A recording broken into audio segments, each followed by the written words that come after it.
What is this freaking thing? It's so nuts. It's expertly crafted to annoy my wife and totally delight my kid. Are you here in peace, or do you want to enslave humanity? Bluetooth connected. Oh. It's a gentleman and an audio helper.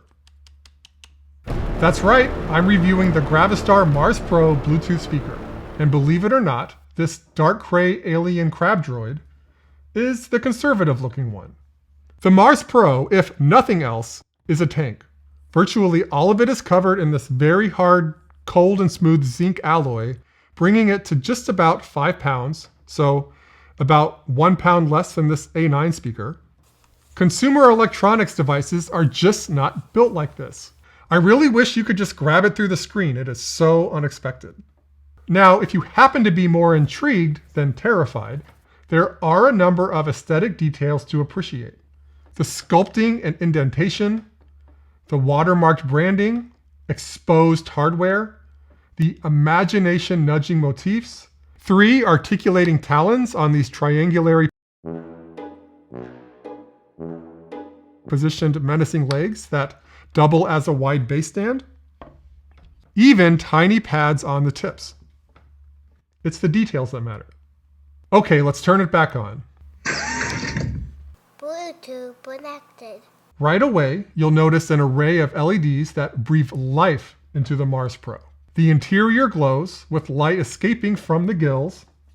Light accents make it all the way down to the claws. LEDs are also on the back, so these lights double as status displays for Bluetooth and power level. The LED illumination is optional, though if you're into this kind of product, one imagines you may also be LED funny business curious. Light modes include a static single color, so I'll cycle through some of these. A flowing gradient, and club mode. On the top here, you'll find a high-quality backlit capacitive strip for volume control. It's a slick control mechanism, but it's very sensitive, so don't be surprised if the volume turns off or gets really loud if grabbing this thing by the head. On the back of the orb, you'll find 3 physical buttons for Bluetooth, power, and light control. So what's up with the noisemakers? On the front, behind this glowing Bane mask, you have a 2.5-inch full-range woofer along with a 1-inch tweeter. On the back, you'll find a radiator that assists in giving this adorable little nightmare a little extra low-end potency. Regarding the sound, I'll use GravaStar's words. Audiophile level algorithmic acoustics, crystal clear and distortion-free sound, accurate mid-range, crisp highs, and rich bass across all genres of music from pop to jazz to rock. Very lofty claims. If they get anywhere close, I think this product and me will be on good terms. So how do you get this thing to make sound?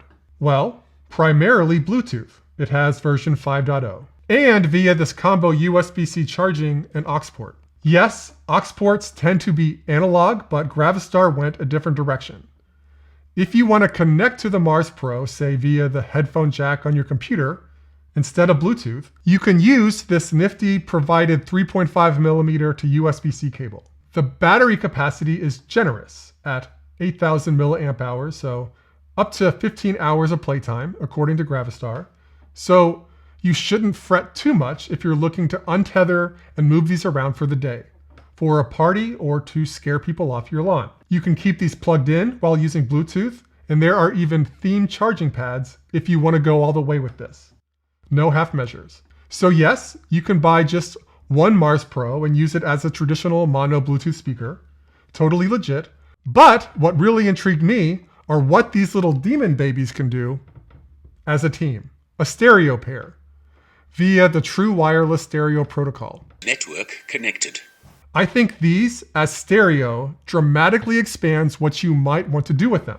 Okay, before we do our sound check, a few quirks you should consider. So, as there is only one port, you can't charge and play via aux simultaneously. Also, when these speakers are paired in stereo, and you connect the master speaker via aux, the slave speaker deactivates, and you're stuck with sound from a single speaker.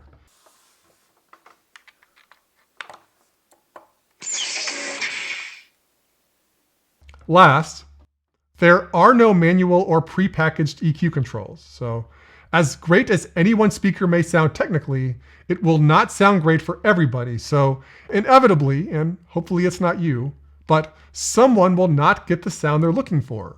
And with the Mars Pro, there isn't a way to adjust. For your consideration, onto the sound check.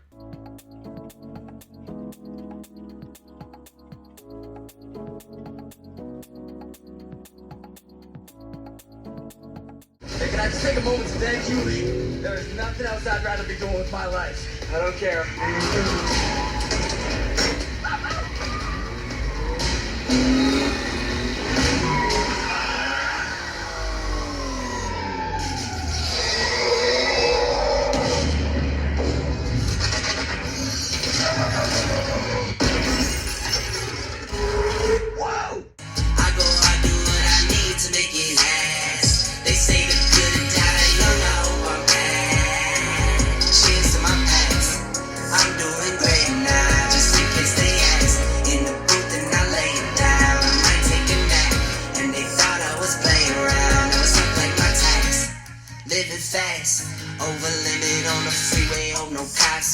How we've always done it, right? So I don't know how this is going to go. The people that have advised me, that I've divulged what I'm going to talk about today, the people that I've talked to have told me it is not going to go well. It doesn't matter what I do, it's not going to go well. They said you should not touch this topic. It is a no. Sound quality. Thumbs up. Cinema.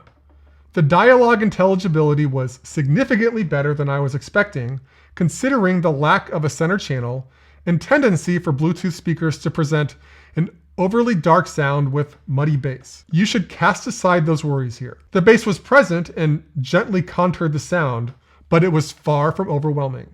I was also pleasantly surprised by how accessible and distinct the background audio details were. I sensed the film's complex sound layering was preserved admirably. I think in part due to competent engineering and the stereo presentation. Music. Green light. Great for background music while I'm working. Social gatherings. Right on target. Playing that new song for a mood lift. Check. It's got some punch. It's not overly colored and delivers a clean sound. The spoken word. Mostly a good story. As with cinema, I was a bit concerned my podcast and books might suffer from that boomy, muddy bass radio effect. Again, that is common on Bluetooth speakers. What the voice performance largely comes down to is the quality of the recording. If it's of poor quality, particularly from a YouTube video or the like, the sound is somewhat unpleasant. Flaws are made bare in ways that seem less severe coming out of a TV or computer speaker that are not as capable at presenting detailed sound. If it's a professional recording, as are most audiobooks and podcasts, then the sound shines. It's clear and pointed. Bottom line, I think the fantasy build quality, audio quality bundle here makes a compelling case. Now, I do live in the real world, kind of, and I can see that my average viewer is probably a little past the targeted age range for this product. I'll hint that this would make a very memorable and useful gift for perhaps someone still capable of having fun, like a kid, grandkid, nephew. With these, you'll get smiles. Skip the socks this year. If you're interested in purchasing the Mars Pro, just a reminder that it's a good time to buy, like right now when this video is published, with all products at 30% off until November 30th, 2022 on the GravaStar website. All right, I really appreciate that you stuck around till the end. Please comment, like, and or subscribe if this video deserved it. I'd really like to read your comments on the Mars Pro. Wrapping it up, catch you on the next one.